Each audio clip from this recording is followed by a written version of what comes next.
Hi, I'm going to show you how Sklearn can be used to classify sentiment. This tutorial uses the scikit-learn and pandas libraries. You can install them with pip if you don't have them already. My data is in this file called data.csv. It contains a column called text, which has movie reviews, and another column called label, which has either a 0 for negative sentiment or a 1 for positive sentiment.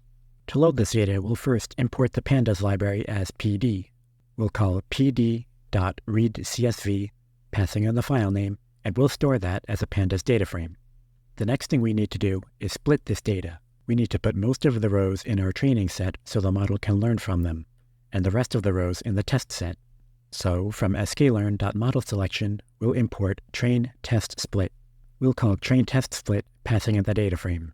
We'll also use test size equals 0.2, meaning that a random 20% of the data will be put in the test set and the rest will be put in the train set. These can be put in the variables train and test. Now we need to turn this text into numbers that the model can use. In this tutorial, we'll use the counts of each word in the review.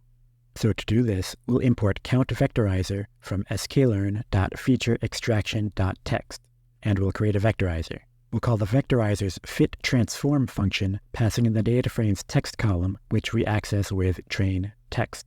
What this does is learn the counts of the words in the training set. It then gives back the counts of the words in the reviews. One problem with using just the counts of the words is that the length of the reviews has a bigger effect than we want. If a long review and a short review use mostly the same words, we'll probably want them to have similar sentiment. We'll change these counts into their frequencies to address this. To do this, we'll import tf-idf transformer and create one. It can be used the same way the count vectorizer was. We pass in the counts in order to learn and get the frequencies. Now the data is ready to be used in training. From sklearn.neural network, import MLP classifier and create the classifier. This is a neural network class for sklearn, and for this tutorial, we'll leave the parameters, usually called hyperparameters in machine learning, as defaults. Before we train the model, let's go ahead and define the rest of the data variables. Train label is the column of a y variables containing the sentiment values. The xTest variable is just like the xTrain. It's created by passing the text column through the count vectorizer and the tf-idf transformer. We're using transform instead of fit transform because we don't need to train them.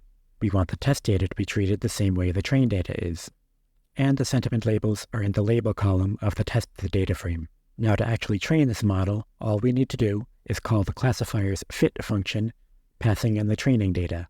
This part will take a while depending on the data you're using and the hyperparameters of the model. Now that the training is done, we can see how well the model can generalize its predictions. There are several good metrics for classification tasks, but we'll import accuracy score from sklearn.metrics.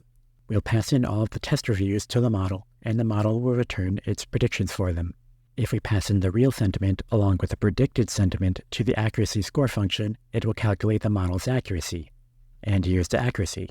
It's actually pretty good considering how simple the model is, and we can easily use this same process for classifying things besides sentiment.